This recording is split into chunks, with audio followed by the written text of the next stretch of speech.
Motherhood. 1 minute, you're mom of the year.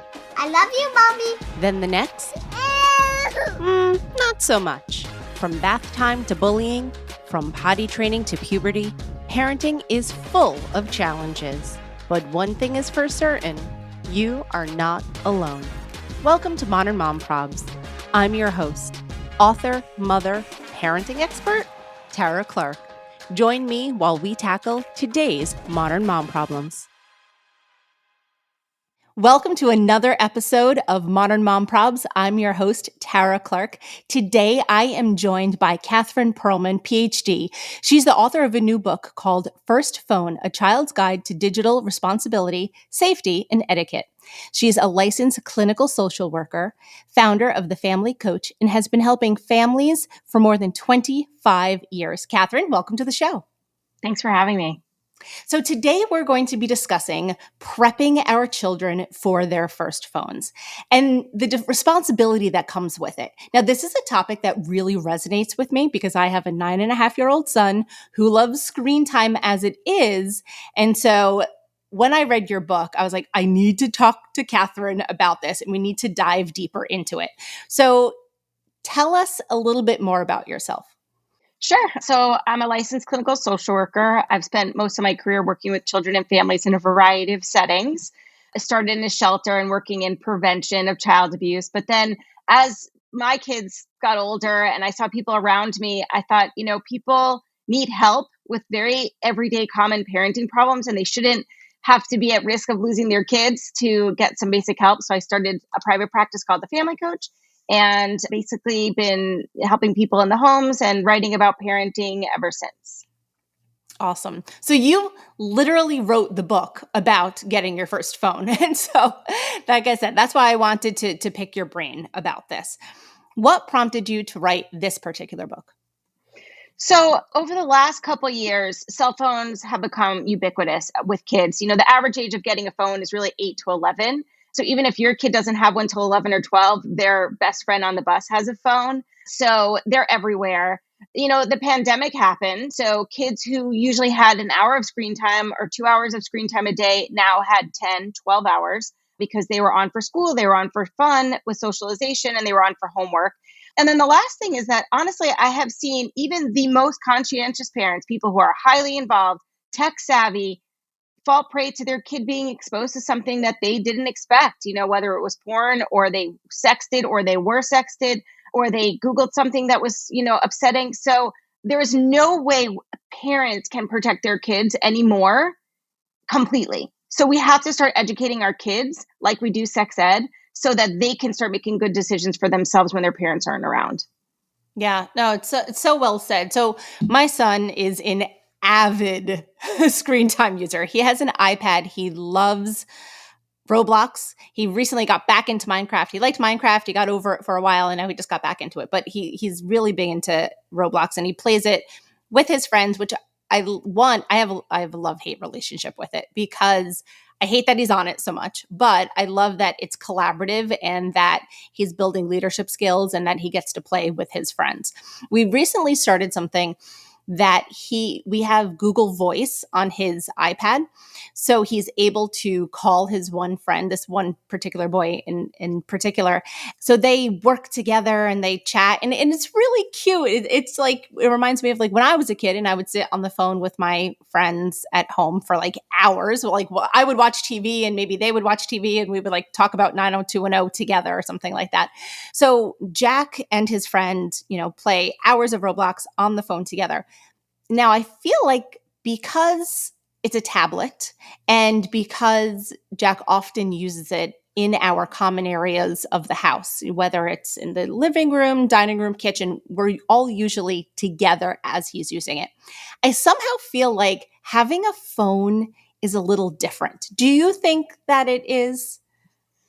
I think it is and it isn't. Honestly, iPads have the exact same capability and yours might be limited, but, a lot of parents get an iPad and they think, sure, it's not a phone, but the next thing you know, the kid's on, social media. And even if your kid doesn't have a social media account, they can still Google and look up anything that's on Facebook, TikTok, or anything. So I don't want parents to have like a false sense of safety with an iPad. However, I do think it is slightly different. It's less portable. In your case, it's being used in a common room, whereas, the cell phone goes off to school, it goes to friends' play dates.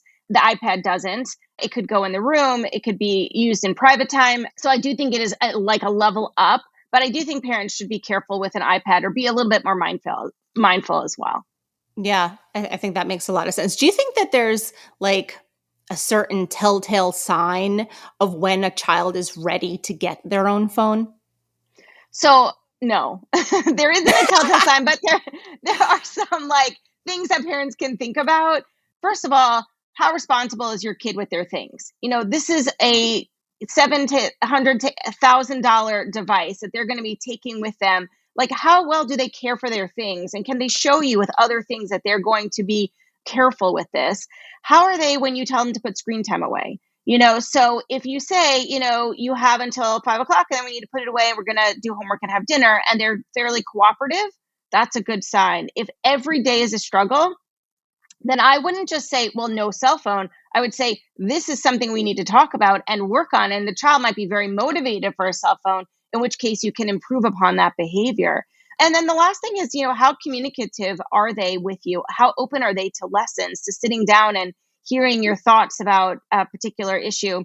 And if not too interested, then you might also want to build up that kind of communication about current events, about safety, about just what's happening at school, anything, so that you can continue an education with them once they do get their smartphone. So those are the kind of things. And then the last thing truly is, some parents have an absolute need for their kids to have a cell phone, like whether it's they're walking home, they're home alone after school. There are some younger kids, their parents are divorced, that may be useful. So even if your kids are 100% ready, sometimes there's practical reasons where kids need a phone.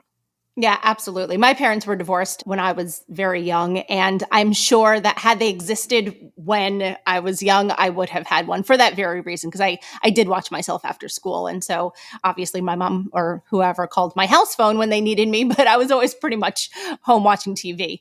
The second point that you said really resonated with me, because my son recently came to us and said, Mom, Dad, like, kids at camp, because it's summer right now, kids at camp have phones, and like, I'm ready. Like, when can I get a phone? And we said, I'm not sure that you're really ready for a phone right now, because many times when you're playing Roblox, you kind of blow through those boundaries that we set from a time perspective, right? We said, okay, let's stop. We're going to eat dinner, or let's stop. It's bath time, whatever it is. And you're blowing through that by an hour or two.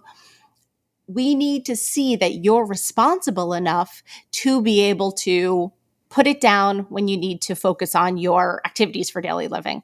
And so it's interesting that you said that. And so for like 3 days, and I'm not exaggerating, it was only 3 days after we had that conversation, my son was very good about being like, okay, I'm done now. Okay, I'm done. See, like, look, I'm ready for a phone. I'm ready for a phone. And then, a few days go by, and then he just went right back into it. So I think we still need to work towards that, of the self-monitoring, because I feel like that's sort of where we fall apart with it.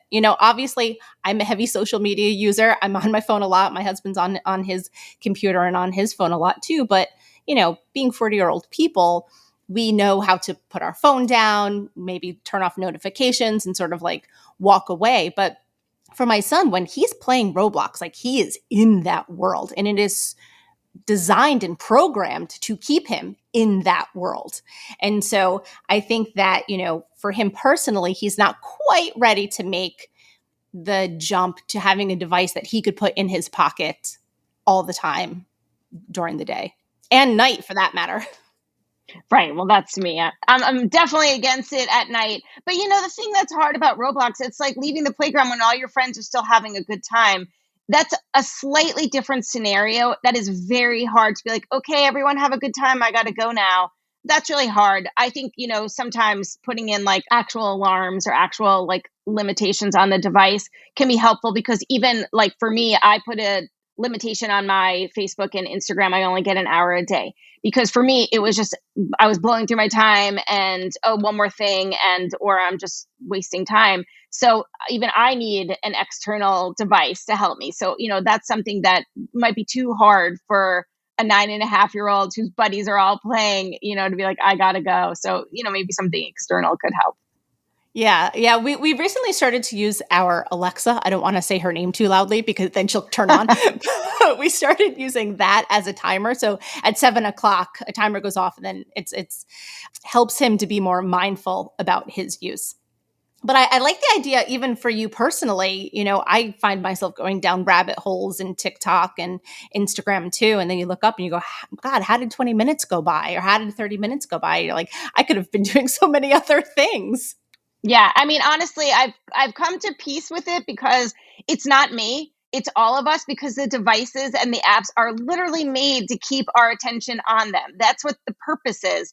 And so I've given myself like a little bit of grace to be like, okay, don't be so hard on yourself, but like I do need help because I want to do it, I want to use it, I enjoy it, but I also want to make sure I have time for other things. So all of a sudden I'm like, there's a thing built into my phone to help me with this. I'm going to use it, and it's been great.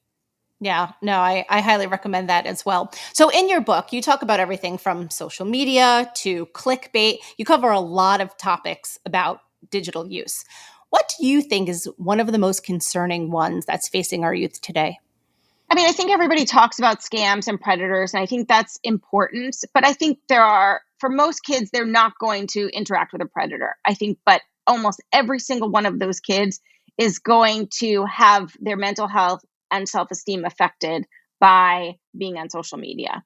And it's just also, same thing, it's kind of built in.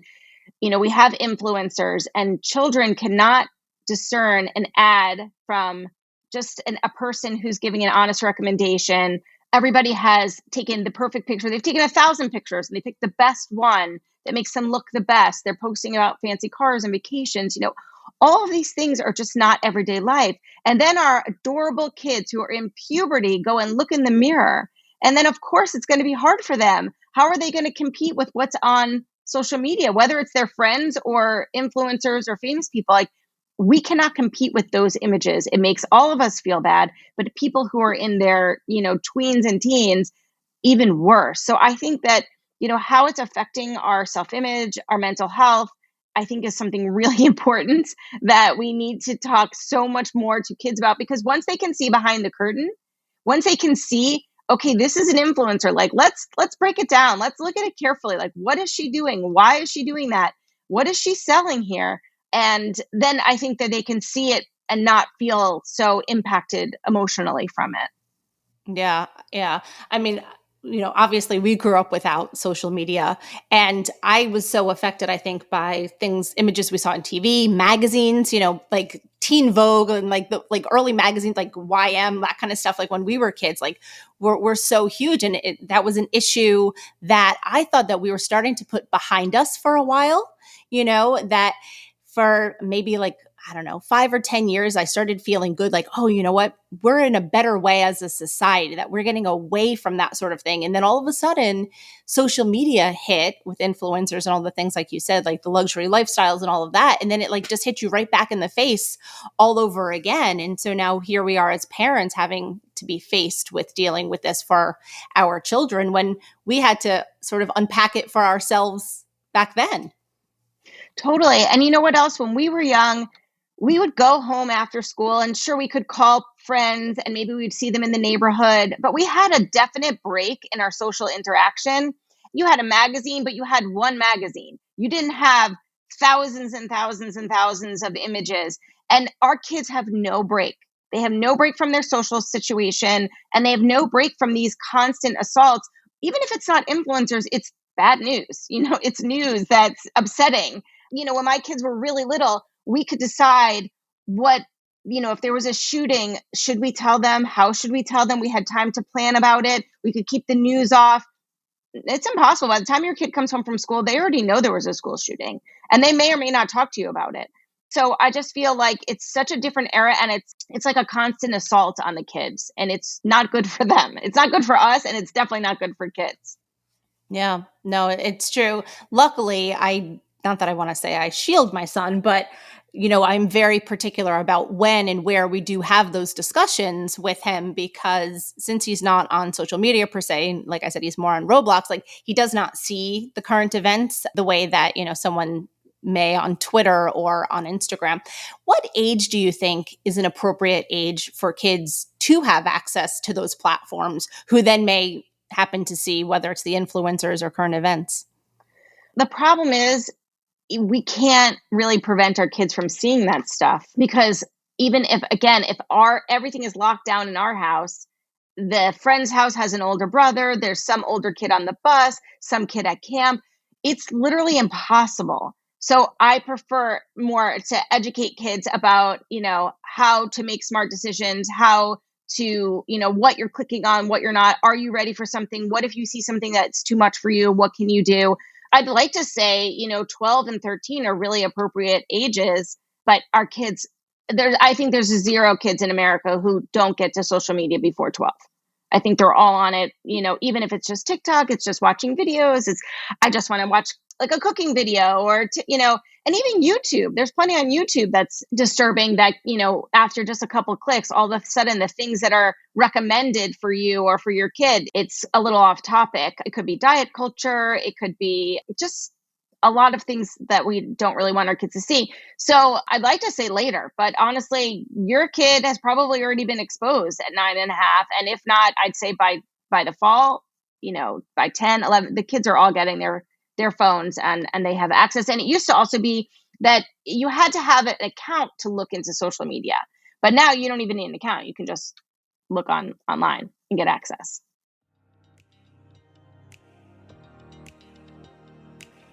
This episode of Modern Mom Probs is sponsored by Sambucol. Fall is right around the corner, and you know what that means. Cooler weather, layers, and of course, the kids are heading back to school. Did you check off all the items on that never-ending back-to-school list? New clothes, notebooks, pencils, brand new backpack. The kids want it all. But have you thought about how to help keep them healthy when they're heading back to school?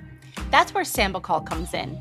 My son and I recently started taking Sambucol every day to help support our immune systems so we could keep doing what we need to do. Sambucol is made from premium European black elderberries, which are natural sources of powerful antioxidants and key vitamins like A, C, and E. They help support a healthy immune system and help you power through your day.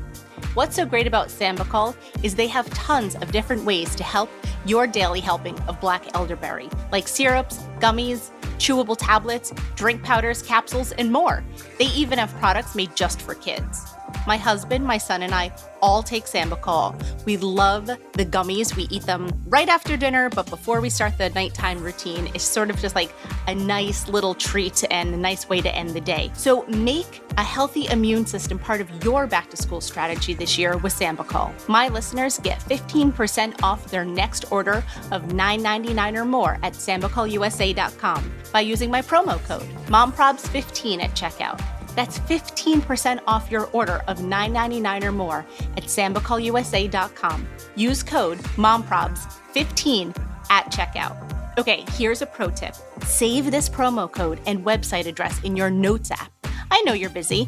Too busy to remember a promo code or to sort through episodes to find it again. Save it and use it when you have a few minutes to shop.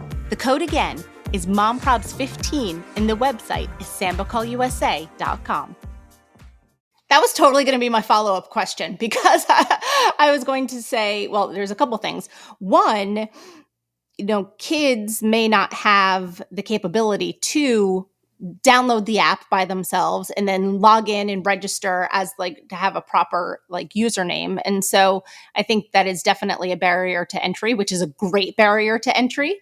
But having said that, do you find that 13-year-olds do have the capability to, whether it's use their email address and log in to create accounts to be able to watch? Oh, 13-year-olds, you mean to do it themselves without their parents knowing? Yeah. 100%. Oh, absolutely. Yeah, because some of the kids have already been doing it. Some of the kids have older siblings. And so, and that's one of the things, it's like when parents are super, super strict and they really restrict, the kids end up doing it without their parents knowing it. They hide it. They don't have it on their phones. And then we have no opportunity to even have those conversations. We think our kid is safe and 100% they're not. They're doing it on their friend's phone. They're doing it on their computer and we just don't see it. So I honestly think by 12, 13, we have to start openly giving our kids some kind of social media, something that parents deem as like a good entry point, and then working on it with their kids. We did Instagram for my daughter And she knew I would be on her Instagram every day. And I wasn't punitive. I wasn't upset with her. If she posted something and I thought, it could be used in a way she wasn't intending, I would talk to her about it. If sometimes she would write a comment that doesn't read right. I know what she meant, but it doesn't read right. And a friend could be upset. We talked about how it feels when you get no likes and shares. So if you don't allow your kids to have any of those things, you can't really have those meaningful discussions. So I do think, come 12, it's a great time to start with one social media where the parent is highly involved. And then by the time the kid is 15, 16, we're on to less monitoring and more just like regular conversations. Yeah, yeah, that makes sense. It's funny. My son also loves YouTube. There are two things that he loves. His two loves of his life are Roblox and YouTube. Many times he is watching things about Roblox on YouTube, right? Or Minecraft on YouTube. He also likes to watch what I'm using this in quotes you can't see, or clean memes. So it's essentially like TikTok compilations on YouTube. And so that's a very popular thing. And so I think that's his first introduction to social media without really realizing that it is, in fact, social media. It's just short, whether it's 10-second clips of dogs doing silly things or whatever, but you don't know necessarily what's going to pop up as in the next video of these compilations. We do, like I said, I do try to make sure that they say the word clean in them or some, some sort of parental control. But that is something that is very popular because I know that he often chats with his friends about like, oh, did you see this video of X, Y, and Z? And so although they're not on TikTok properly, they're still seeing those TikToks on YouTube. And it's also how they socialize, just like what you said. Their friends are talking about it. Like for years, I mean, my kids are a little bit older, but we were having like no video games in the house. And then it was all the kids were talking about. And I'm thinking, I'm actually disadvantaging my son socially because I'm so strict about no video games. And so we gave in to what was appropriate for us in our house. But, I think it's important. This is the stuff the kids are doing. This is the stuff the kids are talking about. And I don't think that parents always have to do what every parent is doing. But I think kids can struggle socially when they aren't able to do some of the basic things that their friends are doing. And, some of those clean videos, it's a great introduction. But even YouTube is a social media. And if your kid is on YouTube, that's a great introduction to likes and shares and comments. Looking through some of the comments, look at how many mean comments there are. Like, what's that about, do you think? And just even having open discussions before they get their phone. That's like a great way to get it started, that they're like using their thinking cap to just at least, analyze a little bit about what is this all about? It's not just about this adorable dog video, which, we all get succumbed to. It is. Which everybody loves an adorable dog video. Yeah, I mean, come on. I mean, I'm promoting my book. I literally stick my book in like my dog in every other picture of my book because, I mean, who doesn't like a dog? Everybody loves a cute dog. Yeah. So while you were writing this book, obviously you did a lot of research because it's so well written and you have so many fantastic topics. Was there anything in particular that you found really surprising? I think the thing I found most surprising was that anywhere from about 70 to 80% of kids sleep with their phones, and 30% sleep with them on their pillows. So nearly every kid has their phone in their room. Maybe not when they're 8 or 9, but pretty quickly they're in their rooms. And that actually shocked me. That's like one of the actual cardinal rules, super strict in my house. So for me, that was really important to me. And I thought many other parents did that. So it was a little bit shocking for me to learn how many kids are sleeping with them. And for me, as a social worker and a person who really loves research, I am very in tune with what happens to kids when they don't get enough sleep. So forget about the cell phone. It's not the cell phone that's necessarily causing the problems, but the cell phone is interrupting their sleep. They're getting notifications all night long. I promise nothing good is happening at 3 a.m. with your kid on their cell phone. More riskier behavior happens, but they're sleeping a lot less because they're up late, they're interrupted. And when they sleep less, we know that impacts depression, anxiety. It lowers their ability to function in school, memory, their grades go down. So like we know a long history of research about losing sleep. So I was very shocked to hear the percentage of that. And that was very important to me to have in the book, to advise kids and parents. And a lot of parents say, well, oh no, we already have everyone with their phones in their room. I guess we missed the boat. And I think, no, you didn't. Like, it's never too late. You are still the parent. You probably still pay for that phone, and you could make some changes to, at any point, to whatever the system is, you can still make a change at any point to say, like, you know what, we've gone too far with screen time, or we've, laxed on where you use your iPad, or we let you sleep within your room and we buying you a brand new alarm clock. Like, it's no longer happening. So we can make a change. So I think that was very surprising to me, and, kind of put me on a mission.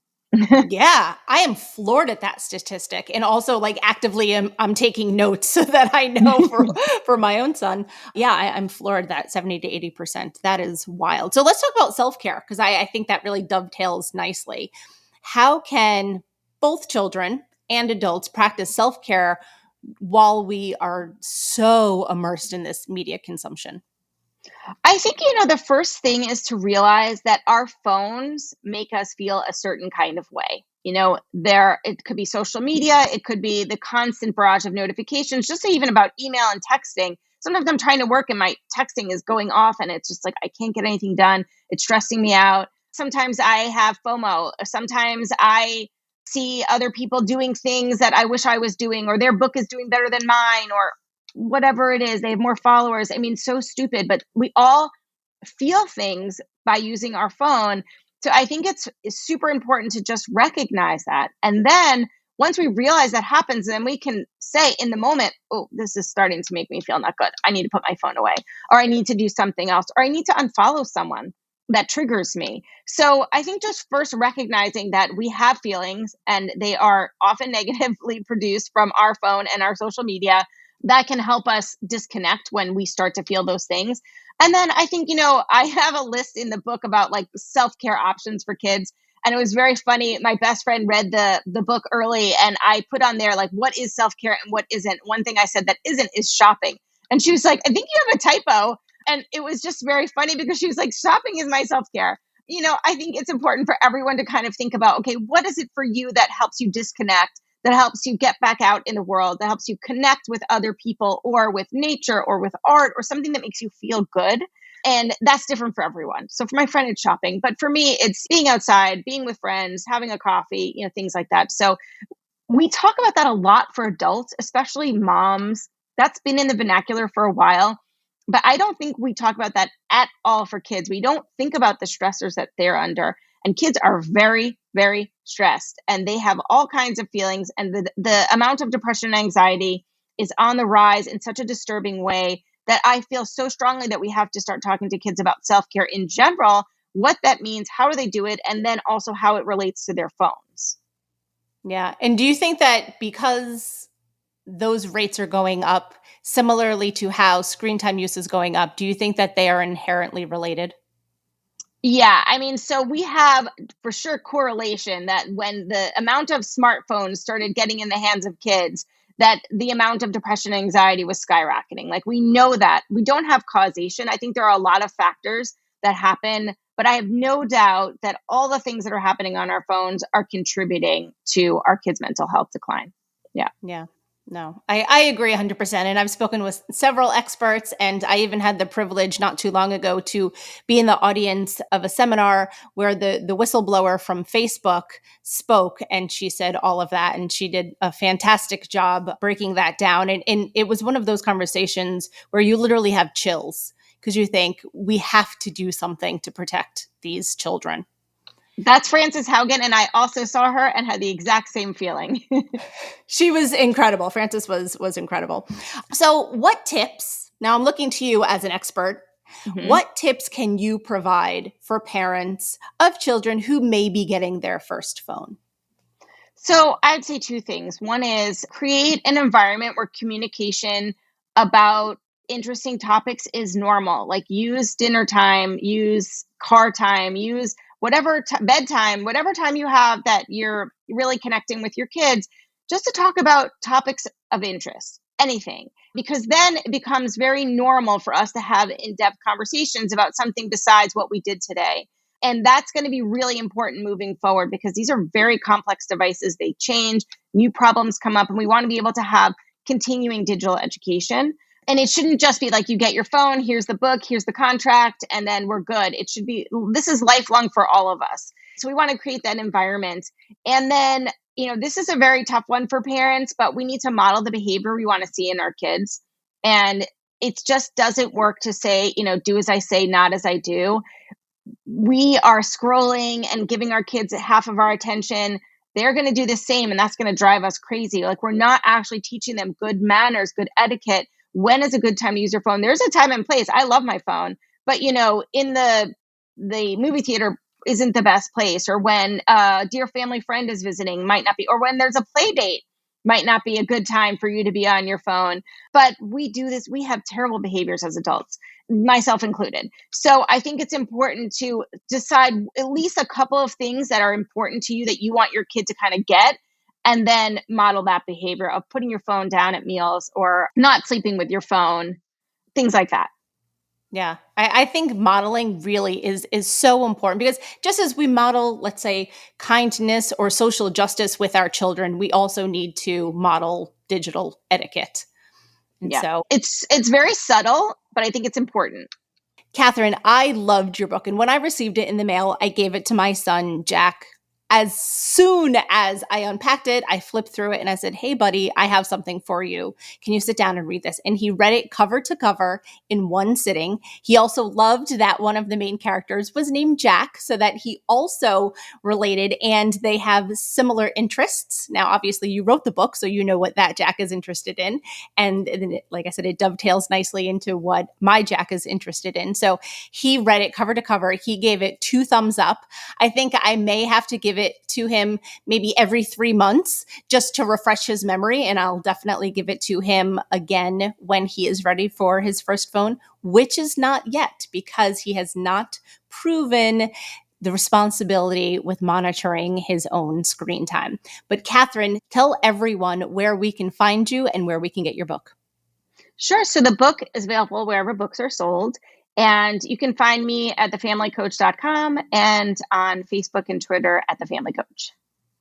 Excellent. Catherine Pearlman, thank you so much for being here today. Thank you so much. This was really fun.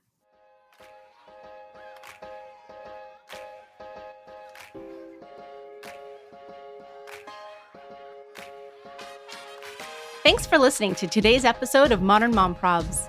I hope you enjoyed our deep dive in today's problem with me, your host, Tara Clark. Join me next time when I'll be interviewing another great guest and tackling another modern mom problem. If you enjoyed today's episode, please leave us a review and a rating. As always, you could head over to Modern Mom Probs on Instagram and give me a follow. Or check out my book, Modern Mom Probs, A Survival Guide for 21st Century Mothers, available online wherever books are sold. Well, that's it for today. See you next time, folks.